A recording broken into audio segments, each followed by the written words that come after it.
Welcome to the Endless Honeymoon Podcast. Is that your broadcaster voice? Yeah. That was very mellow. I won. We have a Hanukkah rosemary bush. I wouldn't. See, okay. Well, one thing, we've gotten so much mail about this, we've decided that we're going to just dedicate the entire hour. No, we're not. No, we're not. We're not. I'm just kidding. I'm kidding. But no, here's the thing. It's a rosemary bush. So I don't consider it a loss. I consider that we brought cooking herbs into the house. Exactly. Just en masse. And this is the child started like just shoving all her spare pine cones in it. The fact that there are it definitely needs more ornaments. It certainly doesn't look Christmassy, except for this little culprit here. There is somebody snuck a snowman, which is, you know what? Snowmen are neutral. Snowman. There's another snowman right there, but that's not a snowman. That's a popsicle stick. Snowman, Mr. Snowman will kill you. Actually, these are his snowballs. Film. Those are googly. Listen, I hope you're watching this on YouTube, because if not, a lot of this imagery is going to be wasted on you. We'll quickly get off the visual references just to say I do like the dead leaves just kind of hanging on it. I will say this: your decorating style, Natasha, along with our child's decorating style, allowed me to feel better about the introduction of this shrub into our home, because it's so. What was the kind of art you said you liked in? Oh, outsider art. That it doesn't feel like it represents anything. Well, it's not done. There's just some feathers and pine cones. There's literally a right dead leaf in it, which is unusual. Anyway, it's made of rosemary, and I feel good about that because I cook all the food in this family. I am the sole chef. And so you could put some rosemary in the latkes. I might just do that. And a happy Hanukkah to you as well, Natasha. It's been a nice few days of Hanukkah. Moshe told me today, he's like, no, it's just been a rough 2 weeks. And I was like, wait, you said that to me 2 weeks ago. I'm like, oh, I'm just like always in a bad mood. That is funny. I was like, hey, you've been, I get it, you've been stressed out the last couple of weeks. Like, wait a minute. What's the timeline on this? I think I'm getting like more sad because the iPhone update has like all these old pictures that they're barraging you with. You made such a good point about that. So now all of a sudden, like I'm missing things I forgot about. No, you said the other day we were talking about that iPhone update where all of a sudden it's popping a la Facebook. Actually, I'm not on Facebook, but that's a technique that they started with your memories of this person, and you'll get like a montage of friendship pictures from someone that you stopped talking to 4 years ago because they were a coke addict, and it's like, remember when? And then you're like, yeah, I do. But you were saying the iPhone started doing that. They started and it's random too. It's just like all of a sudden, like, here's 4 pictures of things that happened, and this was your point, not mine. You were like, they're barraging us with imagery of freedom, of like what it was like before we all got into lockdown. In our most like isolating times of our lives. Yeah, it's just like, hey, remember when you hung out with friends? Remember when you had social gatherings? It's actually kind of sadistic in a weird way, but I don't know what the point of it is, but I do look through them all the time and get emotional. I mean, you wept last night because a restaurant closed. I turned around, Natasha. Because someone sent me a picture of me eating at the Pacific Dining Car, and I had my dog on my lap, and I remember I this place was open 24 hours. It had white tablecloths. You could like hide your dog under the tablecloth, and you could order like a really fancy meal. Like there's no place really like that in the world. No, it was one of a kind. We used to describe it as a great place to catch an LA city councilman having an affair on his wife. It was just the coolest restaurant ever. I mean, it was very expensive, but I enjoyed paying for it because I knew that's the only place that place could stay in business. Have we talked about the Pacific Dining Car on this podcast before? No, and then we had a great meal there one Valentine's Day. Do you remember that? That's our dog scratching his body. Do you remember? We had a great meal there. Yes. On Valentine's Day, we went in there, Natasha and I, late at night, because I don't know what we did. But whatever, it was that kind of place where anytime you wanted a special occasion, you could have it because it was open 24 hours. We went there the morning of, or like when we started doing IVF, and then when we had the baby, you had it delivered to the hospital. The baby, I had the baby delivered to Pacific Dining Car. Yeah, it was a very special place, old school. tuxedos, but they were like threadbare, the tuxes, and like very classy. It looked like an inside of a train kind of car. But the food was also delicious. It was really good, but it was just like it was a trippy place. And one Valentine's we went in there, and it was. Do you remember this? It was you and me on one table having Valentine's Day dinner late at night, and then the next table over was a man. I would assume he's a hip hop producer for reasons I'll tell you later. His girlfriend, his beautiful girlfriend, and his like buddy, just like his friend, and you could feel the tension coming from their date because he had invited his buddy on their special Valentine's Day date. Anyway, I don't remember what it was. He kept talking about bringing hoes into the studio. He kept saying to his friend, while his girlfriend was like, "You don't bring hoes into the studio. You keep your hoes outside. You bring a hoe into the studio, that wrecks the whole." And then the other line, I remember him saying was, "You haven't been to Drake's house? You never went to Drake's?" He was, I guess, friends with Drake. Yeah, it was a very fun place to people watch. It was never busy. There was always like 3 people in there. You could get like, an amazingly done steak at like 3 a.m. Now what? With like crusty French bread and like, It was definitely the kind of place that when you walked into it, That's why you moved to a city for places like that. Yeah, and it was the kind of place that when you walked in, you definitely were like, how is this in business? Yeah. Because there would be like 4 people there. It was 2:00 a.m. And those kinds of businesses, the how are these still in business places, those are the first wave of decimation. They're gone. And Pacific Dining Car sadly did shut down. And Natasha was bidding in a live auction on artwork from the Pacific Dining Car. I wanted to have a part of it in my home because it's been such a special restaurant to my life, because every time anything happened, like, because you could go there at any time, and LA is just this prison of like everything closing at 9 p.m. even pre-pandemic, every restaurant. So like as hard as real prison, honestly. No, I'm just saying, and then I celebrated, everything there from the birth of my child to when I got on a TV show to like, our anniversary. It was a special place. But that said, I did turn around last night and Natasha was texting with someone, and she looked up and there were tears in her eyes, and I was like, oh my God. A parent died? Is Mayor Cutie dead? And she's like, the Pacific Dining Car. But it is sad. It's sad. Because for what it represents. Like whenever something's gone that there was nothing like, that's when I start to get sad. Well, that's when I'll shed a tear. Do you also love old school, I like old things. And I think that I'm really becoming in tune with my obsession and desire for like old things that are quality, things that are just made better and just maybe from like another time. Like I don't want to be in this time period. Well, I'm like our daughter. Whenever she sees a picture of something, she's like, "Can we just go there?" Yeah, you want to go back. I don't want to go back into my past. But I just like old things in the present. Maybe this is the character defect of the main character in Midnight in Paris, which we just watched. It's a film by a lovely, celebrated filmmaker named Woody Allen, I would say a humanitarian, and one of the people that I think got a Nobel Peace Prize or something. This just what I would say is a universally celebrated filmmaker, Woody Allen. But it's all about a character who wants to live in the past, and then every generation in the past he goes. It's actually a time travel film. He finds someone that wishes they lived in the generation before. And I think the message of that movie, which is a very Woody Allen message, is there is no happiness and there is only nostalgia. I'm not nostalgic. I like to just be able to touch the old thing like sometimes if I want to. I want to be able to like visit it, I guess. Yeah. You want to move to Paris? See, like, yeah, you're in a beautiful city like that where, yeah, I would. Yeah, let's go. Tel Aviv? No, I'm not going to Tel Aviv. We did a Jewish event the other day on Zoom, and it went really well. And it was the first stand-up the two of us both did on Zoom since the pandemic started, and we both, I would say, crushed. It was really fun. And afterwards, there was like a VIP meet and greet with like just the benefactors, and so it was just a bunch of like rich Jews, and they were like, Natasha. It was like question and answer. They were like, Natasha, have you ever been to Israel? And you were like, yeah. And they're like, what do you think? And I think you maybe didn't think about the political way to answer? You were just like, ugh, not for me.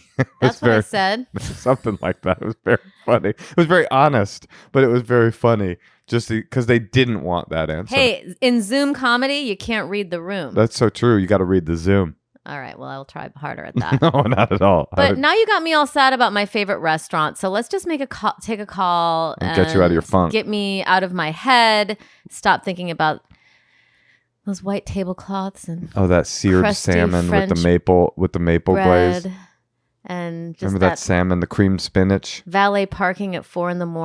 and the Rocher or whatever that candy is called as you were exiting. You could order a souffle when you sat down. Do a bump of coke off of a man fingering a prostitute in one of the corner booths. I should have bid on a banquette so we could have it. It would have been good, but you lost all the auctions you went for. I don't really know how to be in an auction. Well, anyway, let's get out of your funk. Complicated. All right, and into someone else's funk. Okay, we're going to call Delilah in Toronto. Delilah in Toronto. And because of the UFC, I made us start really late. So Delilah, it is currently 1:30 in the morning for old Delilah. Is it really? Yeah, and I feel really guilty. But maybe she'll be more vulnerable. That's right. Let's find out. Hi. Hi, how's it going? Hey there, Delilah. Have you ever heard somebody do that before? Is that your first time? Yes. No. It happens a lot. I'm a professional comedian, and that was a riff that I came up with on the spot, and I think you should just be in awe of what just happened. Delilah. I am appreciative. Yeah, right. You wow, aren't, but I appreciate that. You have a really professional mic on. Oh, yeah. I coordinate Zoom meetings for a living. So how's this one going? Okay, all right, Delilah. Wait, is that contraption so you don't have to wear an earbud? No, that's for when you're giving a motivational speech and you come in and you want to be able to gesticulate, right?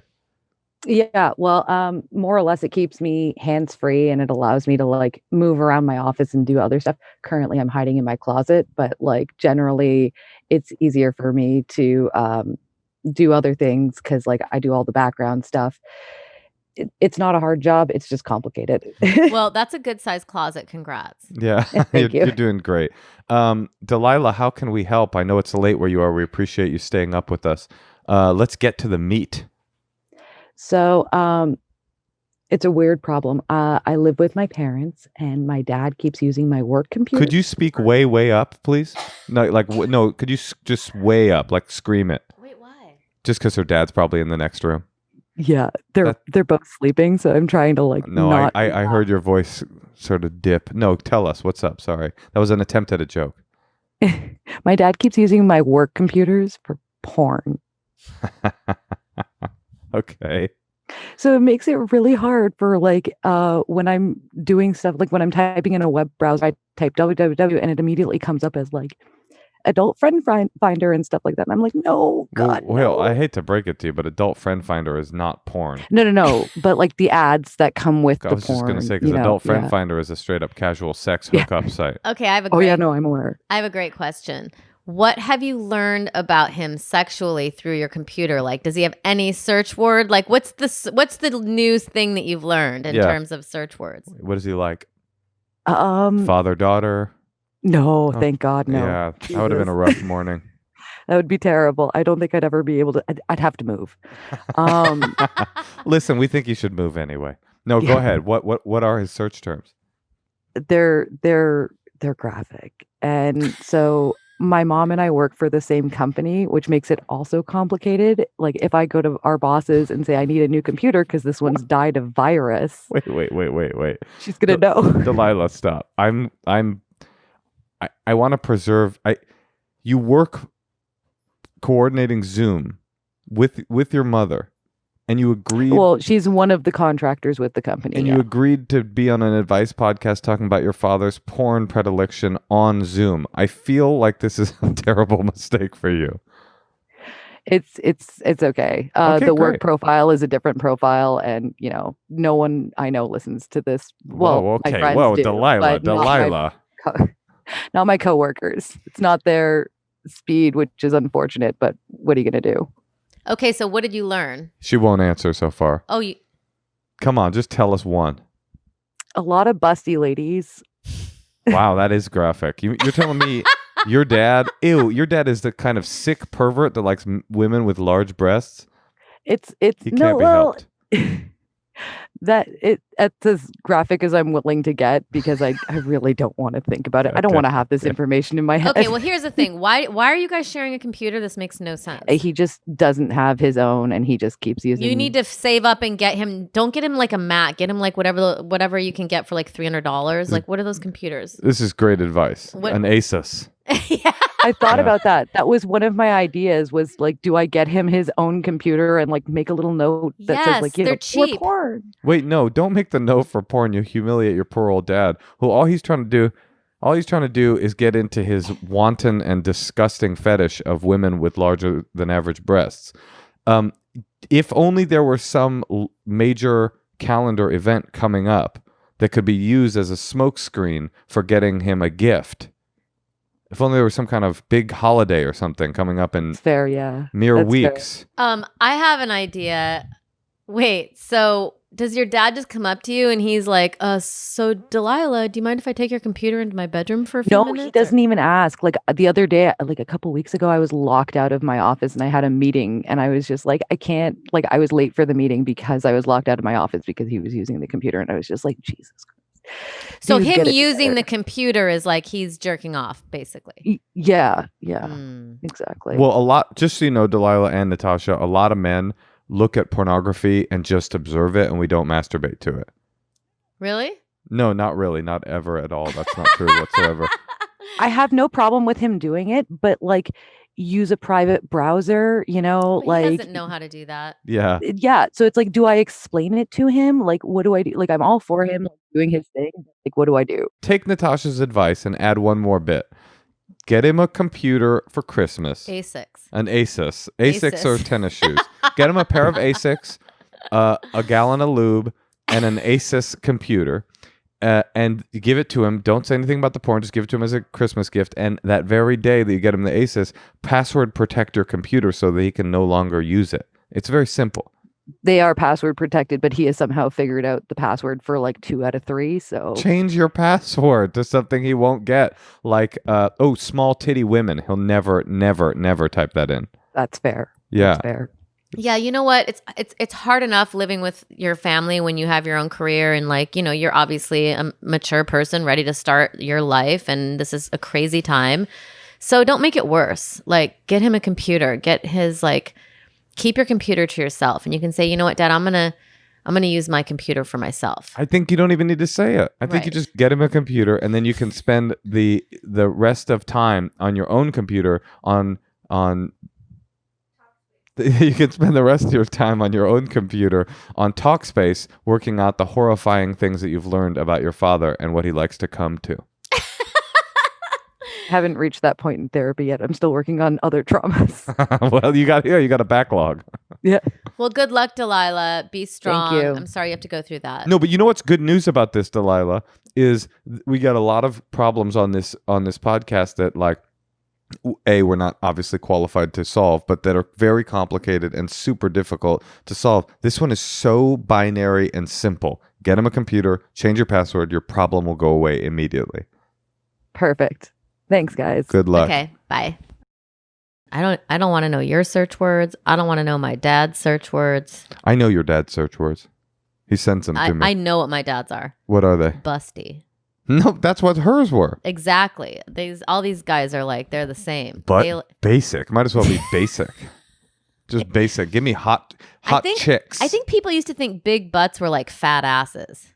They are. No, but like men like big butts now more than they did like changed. 20 years ago. Yes. 20 years ago, if a girl had a fat butt, you'd be like, oh, she's kind of like got a fat butt. No. She's hot, but she's got a fat butt. If you were white or not from Oakland. I consider myself a white pioneer of liking big butts. And that is truly, honestly, because the beauty standard in Oakland was always big butts. As the great philosopher poet Sir Mix-a-Lot once said, LA face with an Oakland booty in his song. Hold on. Yeah, you got it? Oh, I like big butts and I cannot lie. Yeah, but wait, I'm blanking on what it's actually called. It's not called I like big butts and I cannot lie. It's called... I like big butts? No, it's called... Wait, This is horrifying. Maybe it is called I Like Big Butts and I Cannot Lie. No, it's not. Baby got back. What is wrong with me? Why did I think it was just called the chorus? Ugh, that's terrible. I'm over here flexing. I'm like, oh, as a guy from Oakland, I've always liked I'm an Oakland dude, you know what I'm saying? I'm an Oakland cat, you know what I mean? Oh, now, what's the name of the biggest hip-hop hit of the entire 1990s? It was at every school dance ever. I got to turn in my street cred card. I got to wash the embarrassment of that last interaction with maybe some secrets. Yeah, let's do it. Hey, Natasha. Hey, Moshe. Huge fan of the podcast. Makes me laugh every Monday. Here for a secret. So one time I really needed to shave because I had a big interview. And unfortunately I was out of like the expensive razor blade replacement heads. And so the only one I had left was the one in my shower that I used to trim my curlies. And so I used my pubic hair razor to shave my face. That's it. Finally getting off my chest. Thank you so much. Talk to you guys later. Bye. Okay. I hate the term curlies. Yeah, we both do. And it's like, there are little moments in our marriage. I want to get back to what you're going to say, but this is important. There are little moments in our marriage, and there usually are around mutual disdain about subtle stuff that I'm like, that's why I married that girl. I could feel your energy when he said curlies, and I was like, same energy. And I was like, this is why we're so compatible. Well, you might switch your tone after you hear the next thing I'm about to say. What you got? I would do that. I didn't know until this secret that there was a difference. Gotta be honest. It would have never occurred to me that you had one razor for one thing and one razor for the t'other. Maybe he's like from a prominent family who didn't do things like that. Yeah, you know what family he's from? The Harry's family that send you razors in the mail every month. I get that. I get Harry's. For your curlies? I get Harry's for my curlies. That's right. No, not anymore. You know what I use for my curlies these days? Manscaped. That's right. Don't say that though. Yeah, Manscaped. Like clearly his mom or someone told him that's what you call them. Yeah, I do Talkspace. And when I'm done with my Talkspace session, I go straight to the bathroom and trim my curlies with Manscaped. That's the advice. Use our sponsor. Get Manscaped in your life. They're not even paying us for this. But let's hear another secret. Hey guys, I have a secret. My brother is the favorite child in my family, and while helping my parents declutter and move from the house they had been in for like 20 years, I found testing for my brother, and it said he had a really low IQ, and I kept it, and I look at it whenever I feel sad that my parents don't love me as much as him. All right, bye. Oh man, I hate IQ science and people that brag about their IQs. Like online and stuff. They talk about how they're and people that are like in Mensa. I think it's just despicable junk. You think there's nothing to it? There's certainly something to it. You think it's like your astrology? No. There's obviously something to it. It's obviously real on some level, but it's also fake on another level. But anybody that would ever talk about how high their IQ is de facto a fucking idiot. But I love pettiness, and I love a rivalry, and I love the IQ thing. It was worth it for me. I think this was good. This is a good secret to have your brother's like 94 IQ that you can snatch a quick look at just to make yourself feel better because your mom and dad like him better. I would love to know if that's like in your head, not hers, but just in general. That sounds love more. Well, it sounds very painful to grow up in a family where you think that your parents love someone. Like I only have one child, and I probably am not going to have another one. So I couldn't imagine having to love someone as much as I love her. My dad unequivocally loved my brother more than me. Really? I shouldn't say loved more. I think loved more is the wrong term. Some families, that's probably the right term. I think his favorite is obvious. Really? Oh, yeah. And what would they do? He would just be like, "Oh, come here, son. You sit right next to me." He would like make out with my brother and stuff, and he never paid that kind of attention to me. No, because sometimes I think like maybe it's in the person's it's head. Just they just have like obvious. Really? But luckily, but that's a bad parent that makes that obvious. Or an observant child. I mean, I think that parents aren't capable of being that, I don't know, of being that subtle about it. It's not like it was overt and in my face, but it's just like I wasn't an idiot and I could see what was happening. I don't know. Like, I don't feel like it's that traumatic. Then again, I'll tell you what was traumatic. My dad once got like a Hanukkah gift or something for my brother and I, and my mom saw it and decided that my brother's was better. And hey, maybe it was. And she told me, she goes, look, your father loves your brother more than you. What a bastard. It wasn't to hurt me. It was to hurt him. And it was... But your mom doesn't act like that anymore. No, everybody was fucked up and sick back then. You want to cut this part out of the podcast? I mean, what? I'm trying to get, let the listeners know. I hear you. I know my mom was similar, but I know your mom so well now. I know that she kind of made peace with that. Well, we've made peace with it together. We've talked about that moment and others very openly over the years, and she's apologized for it. And I told her that while I do forgive her, I will talk about it on my podcast. Okay, let me ask you this. I know how much you love your mom. Do you love her more than you love me? Than you? Yeah. Definitely. 100%. I was just going to say. Easy decision. I was going to say. On any day, romantically as well. Can't you love two people, but just love them in different ways? Why do you have to love one person more? Why can't you give of yourself? Well, first of all, the caller didn't say love more, I believe. The caller said is the favorite. And I think like... That makes sense. My point is, a lot of family dynamics, somebody becomes the favorite. And often one kid is the favorite of one parent, one kid is the favorite of the other. And it's impossible to miss, really. I don't think it's that big of a deal. What do you guys think? I'm curious what the listeners think. Is it bad to have a favorite child? Yeah, I'm curious. Very curious. You have a favorite dog. Don't you love them all? I kind of only love Cutie. All right. Well, that's the one I was talking about. Here she is, making her debut. Cutie's paw hair is getting so long you could braid it. This poor thing is just holding on to life by a fucking kibble. All right. Should we hear another secret? Maybe one more. Hi. So I'm whispering. I am the same person that called because I had a seizure from orgasm too hard with my ex-girlfriend. So I find myself in a similar conundrum now. I have a serious throat infection from sucking dick too much, and that's what happened.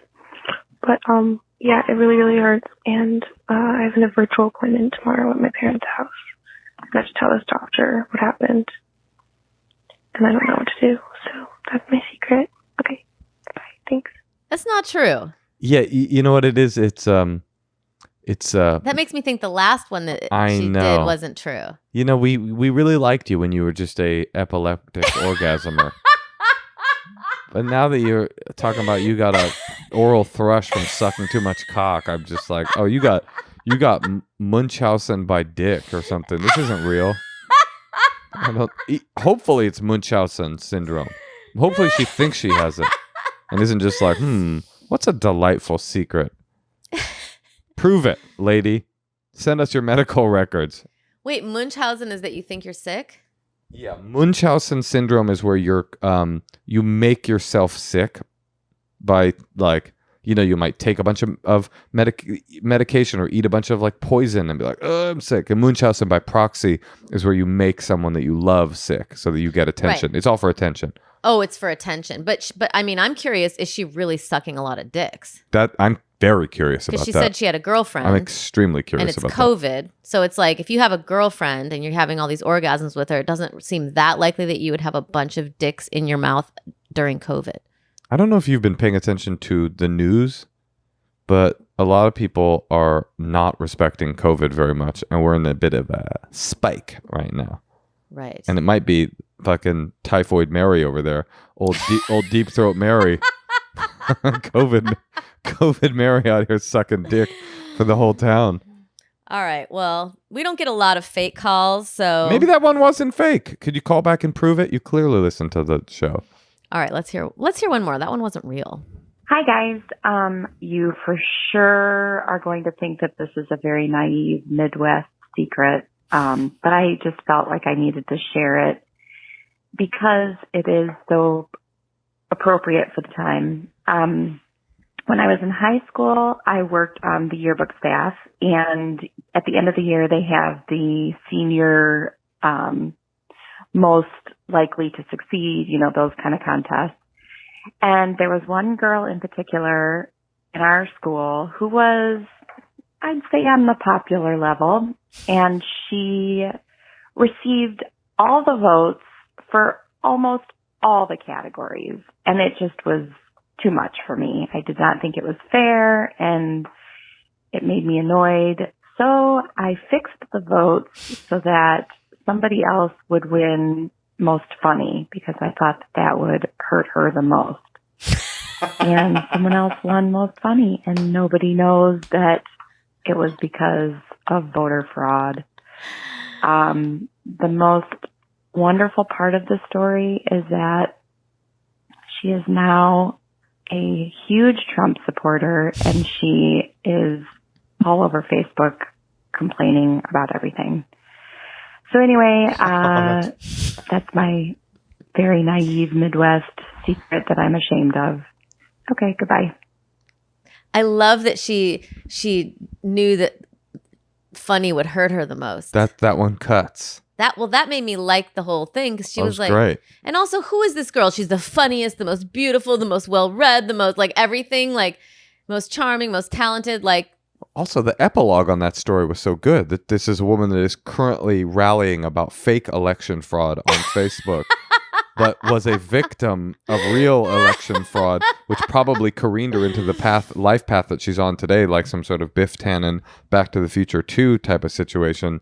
So kudos to you. You may have ruined her life, lady. No. I feel like if I had the power to do something like that when I was young, I would have. I loved it. Sure. That was good. That was a righteous choice you made. Because you didn't like ruin anything. You just kind of like tampered a little bit. Did you get most funny? No, there were no elections like that in my school. I got most funny in middle school. Yeah. I definitely got like D's in conduct. That's pretty cool. That's pretty cool. Because those are the people who are like standing up, trying to be funny, being obnoxious, interrupting. I got into a physical fight with the drama teacher. Oh, cool. A lot of good stuff happened in my past. I love it. I love it too. Hey, you can read all about it in my book, Casher in the Rye. I'm glad I read that book. It made me want to marry you. I can't believe that all of our listeners haven't bought the book. Everybody buy the book. Every single person. Also, I'm coming out with a new book, so buy that one too. But it has a great cover, so it's nice to like just have around. Yeah, buy it for your family for Christmas or Hanukkah. Or if you know anyone who's going through addiction, or maybe a parent who had a kid with addiction, because I think that your mother really, you guys had a long journey together. We did. Yeah, we did. It's really great, because my mom had that situation with my brother, but it never repaired itself. And yours repaired itself, and that's really special. It is, and I'm very grateful for it. And I think I'm super lucky. A lot of people don't get that kind of luck. Should we take a call? Yeah, let's take a call. It's Ohio. It's late there. Yeah, let's call them. Jeez. All right. We're going to call Hannah in Toledo, Ohio. I feel like I've played there. Also, late. What's in Toledo? The Funny Bone? Mm-hmm. Was it a good time? I feel like it was. You're such a good comedian. I wouldn't doubt it, honey. I just always feel like when I'm in places like... Oh, there she is. Ohio. There's no sparkling water or anything. Hello. Hello. Hi, Hannah. How are you? Hi, I'm doing well. How are you? Good. Thank you for staying up late with us. We really appreciate it. It was important. The fact that we're calling you so late was important. There was a championship fight between Figueiredo and the number one contender, whose name I'm blanking on. So no one's interested in what Moshe's saying. So we're all just kind of practicing like we care. Just want you to know that fight. You stayed up late for a very, very important reason. Okay.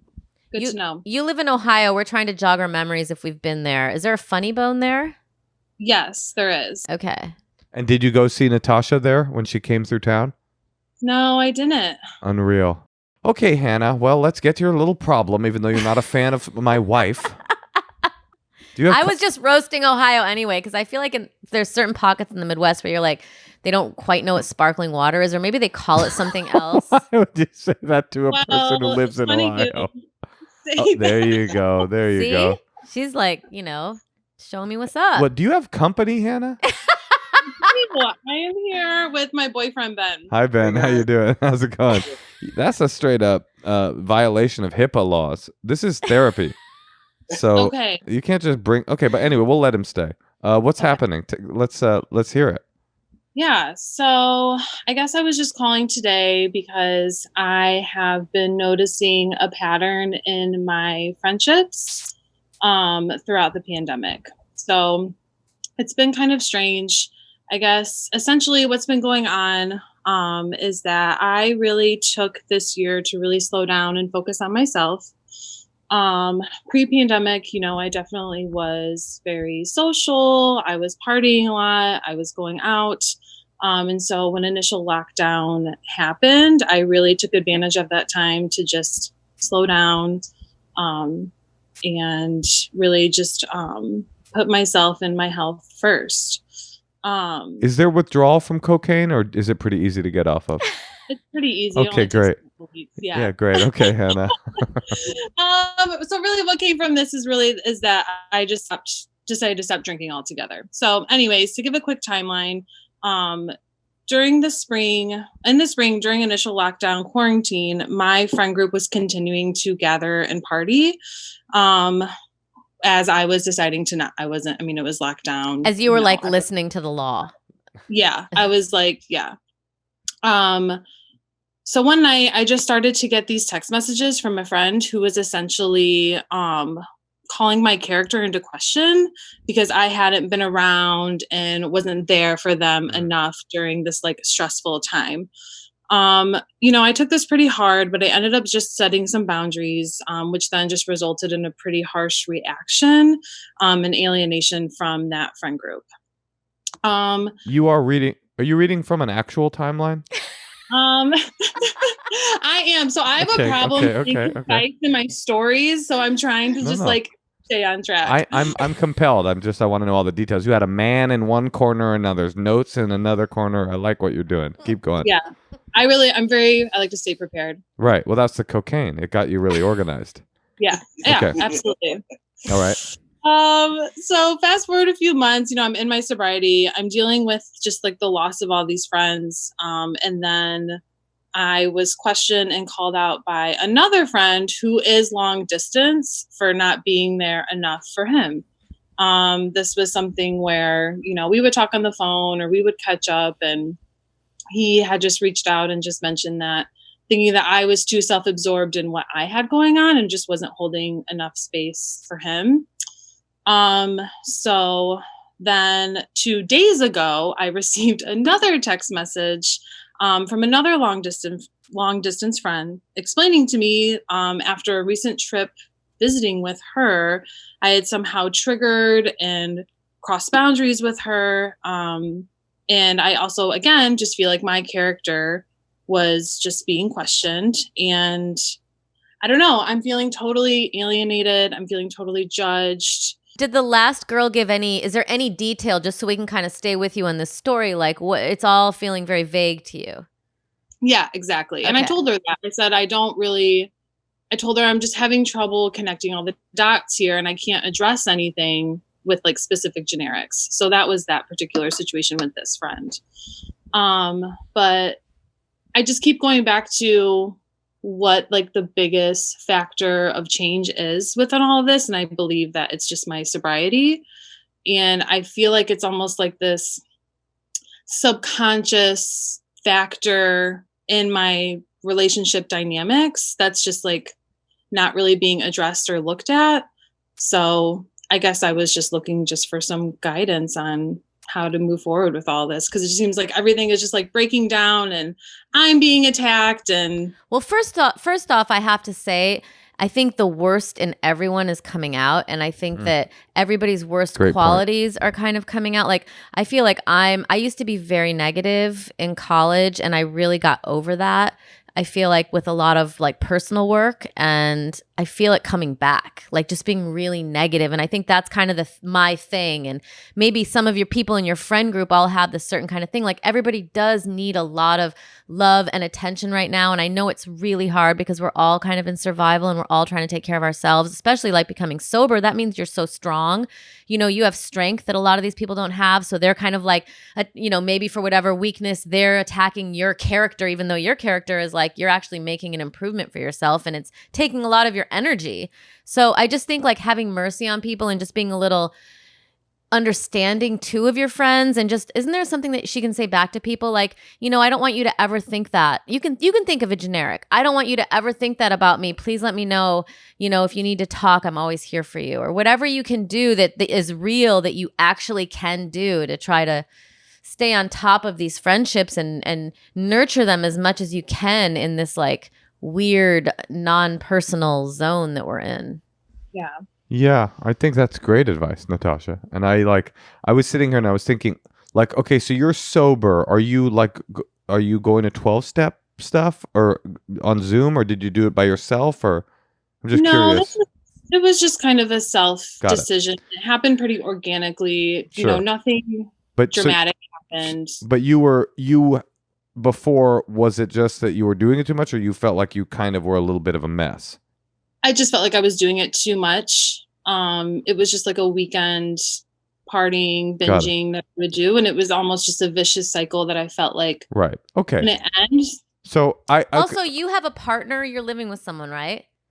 We're not living together, but I'm sure some of your friends don't have anyone. And I think that people who are alone right now too, it's like there's just so many different levels, and then people who don't have kids, and then people who do have kids. Like people don't understand what everyone's dealing with like right now. Well, that's what I was going to say. I was just asking you to try to get a little bit of more information, just because like I'm familiar with this phenomenon, and I mean, like my gut reaction was when you have friends that you party with, and then you take yourself out of the partying equation, they're going to feel betrayed, and they're going to be on some level correct, because you have betrayed the primary connection point that you have with them, especially if you then retreat literally physically into quarantine, and they for whatever reason decide not to do that. They're going to feel like she left our lifestyle, she left our life,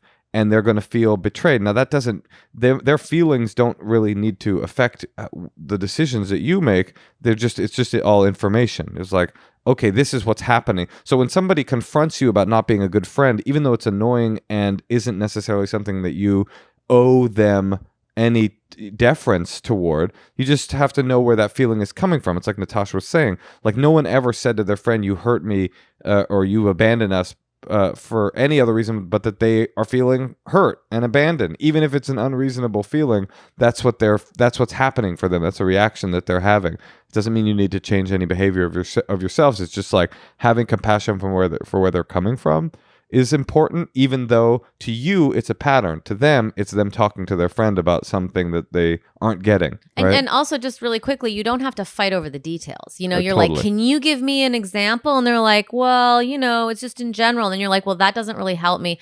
Maybe instead, just be like, well, whatever happened, I don't want, you know, just like generally just try to sympathize with people. Right. But the other thing, it's hard. No, well, the other thing I was going to say, this is the part where I'm going to push back a tiny bit, Hannah, and I'm mostly a comedian, but I do have a PhD in psychotherapy.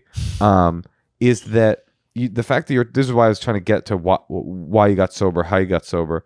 The fact that you needed to get sober in the pandemic leads me to, and the fact that you've gotten 3 separate calls about friendship, loyalty issues lets me kind of think that maybe you did have some issues with being a show up, you know, forthright. Some of those relationships, maybe you weren't doing the work that you needed to be doing in order to have your friends feel like they were respected and loved in the way that would be nurturing for all of them. That doesn't matter, because we all make mistakes. And if you get sober, it's like, this is actually great information. This is like actually like a gift. Now you know okay, I had 3 people, whether reasonable or unreasonable, tell me that somehow I fell short in our relationship, friendship-wise. So now that I'm doing all this introspection and I'm sober and I got a clear brain, I can walk forward in the rest of my relationships. Just like Natasha said, have compassion for those people. Those relationships might fade away. They might not. A lot of relationships do when you get sober. Can say from personal experience, but some don't. But walking forward, you can say, oh, accountability to my friendships is going to be something that I'm going to want to work on because maybe I've fallen short in that particular area of my life. And walking forward, you can say, here's how I value friendships. This is the way I want to live. This is my new way, And also, I will say, I've had a few friends in my life where all of a sudden they'll accuse you of something or whatever it is. You're like, wait, this is not ringing true to me. Totally. And when that starts to happen to me too much, I don't want to say I clip those people out, but like I can't really be around that. I'm not interested. Like if it's really not making sense, because it's what happens. But then again, it's because it's about them. It's because of what they're going through, what they see in me or what I represent or whatever it is. It has nothing to do with me, even though they're weak. So they're making it that it's me. Yeah, I'm not doing anything, I can't have people like that a lot. I would go with you if it wasn't 4 messages in a row saying that what? Well, it's 4 different people being like, well, wait, Hannah. Hey, Hannah. I know. I'm just saying, but as you get, more confident in yourself, like as you get older, like sometimes people like that can kind of go to the wayside a little bit. I agree. Hannah, is any of what they're saying ringing true to you, or are you feeling like persecuted and like none of this is real?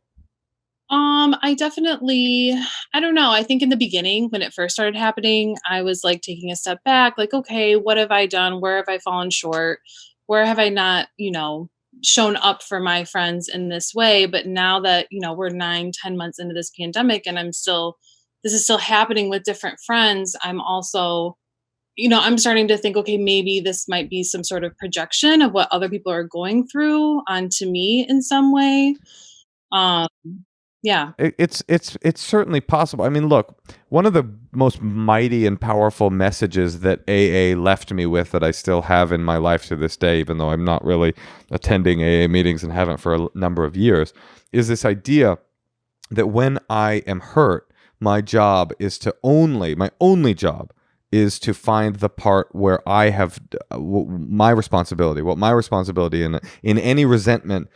My job is to find my own part in that resentment and not in any way to focus in any way on the wrongdoings of others. That doesn't mean I forgive those wrongdoings. I can clip just like Natasha said, when people hurt me enough times, I just take them out of my life and they're gone. That it doesn't mean forgiving them. It means that the internal work for me around resentment and anger and stuff and relationships is to find out where I could have improved. Sometimes that improvement in your situation, if you're feeling like these people are projecting, you might be right. Sometimes the area that you have fallen short in could be as simple as, wow, look at the people that I've chosen to be friends with over the last 10 years of my life. They all need me to act in a way that they've decided I'm supposed to act in order for them to feel okay in this relationship. Moving forward, maybe I'll pick friends that are more self-determined and can take care of themselves better and don't need me to make them feel better. So it's not always like, you fucked up,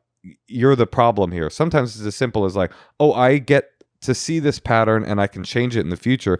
And the other thing I was thinking is like, when you get sober, these strange things start to happen. I don't know if I believe in cosmic magic or whatever, but these strange things start to happen where the universe will start showing you stuff. And probably it's not cosmic or magical at all. It's probably that you've stopped anesthetizing yourself from being aware enough to notice these patterns. Now that you're clear and crisp and sharp and sober, you're like, oh, I bet you anything, Hannah, if you thought about these relationships, you would be able to identify moments where this kind of thing, maybe not the same thing, but this kind of thing happened in your relationships in the past. And so it's like now you're clear and crisp and sober, and you can make all these new decisions. And that's like that's exciting. Congratulations. That's hard during the pandemic. Like that's. Yeah. I want to drink. I want to start drinking. It's definitely been hard, but it was needed. What do you think? What do you think you want to do with these friends? I know that like that first situation, those friends have kind of fell to the wayside. They kind of shown me who they were, but I I think with my other friends, they're long distance, they're long-term friendships. So I definitely want to work on it. But I definitely think that I need to address maybe my codependency issues that I maybe have had with them in the past.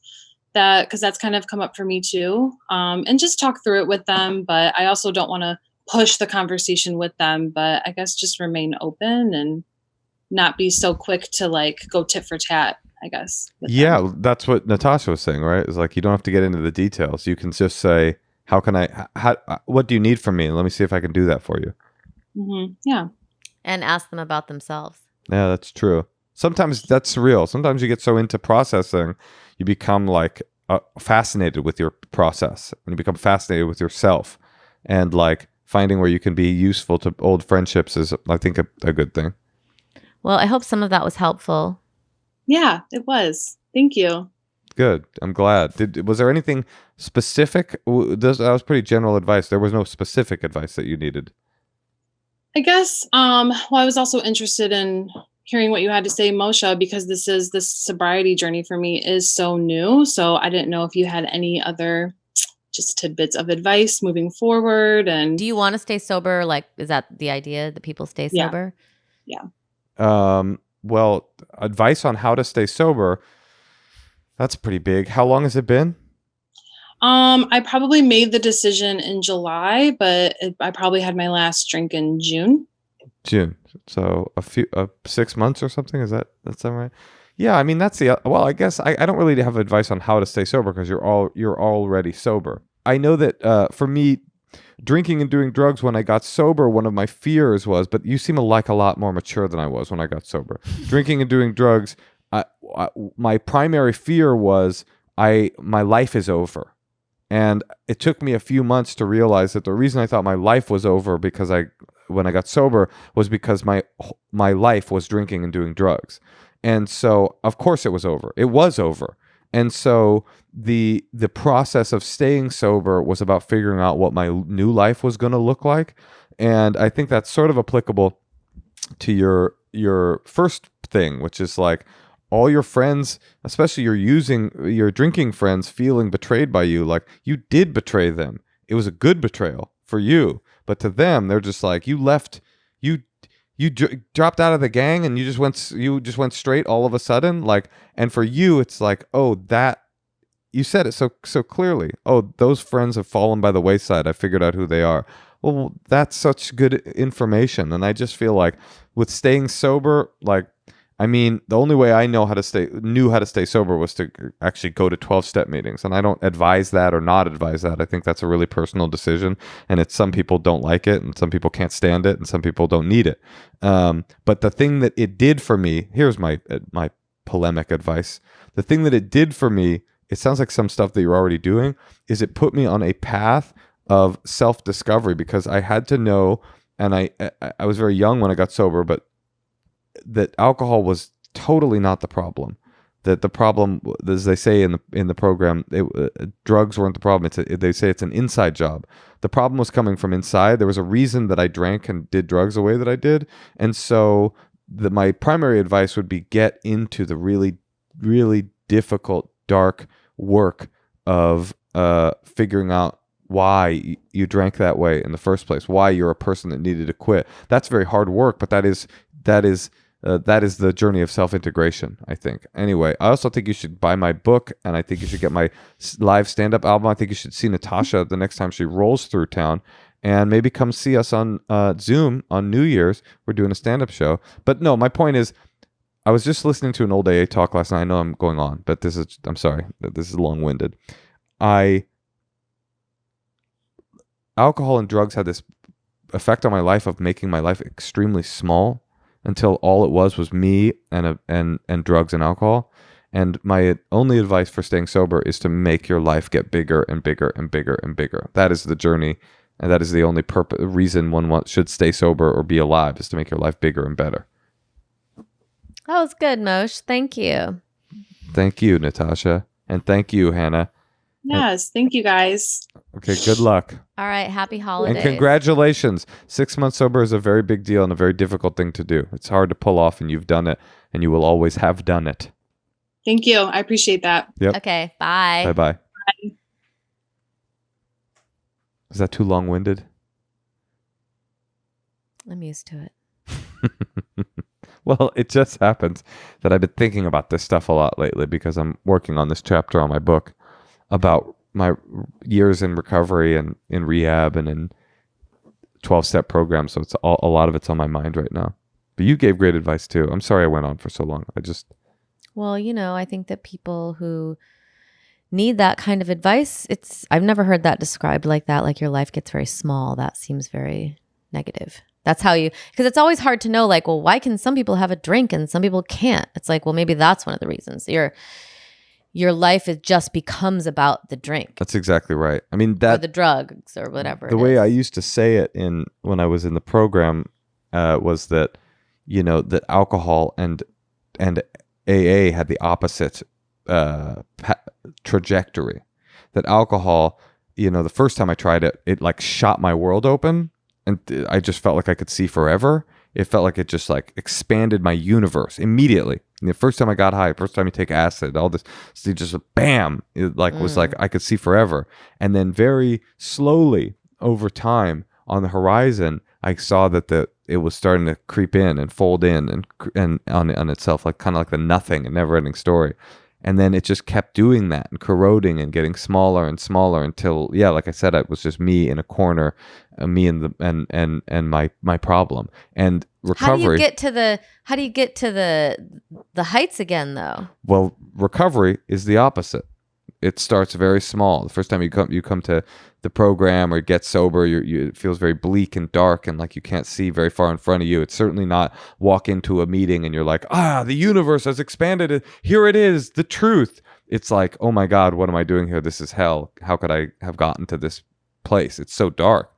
But then very slowly over an accrual of time or sobriety of working on yourself, you start to see that the horizon expands just a little bit. And over time, it will continue to expand and expand and expand until you've got this great life. And the direction is right. You want to be moving bigger, not moving smaller. All right. Well, I have to go to bed. I also have to go to bed. And I was thinking tonight I would go to bed with you. What do you think? I was actually going to sleep downstairs. Okay, well, you're going to sleep with the bush? That sounds cute. Well, Tosh, that's fine. I don't need you to sleep with me every night because I'm confident in myself and in my life and in my love for you because I love you. I love you too.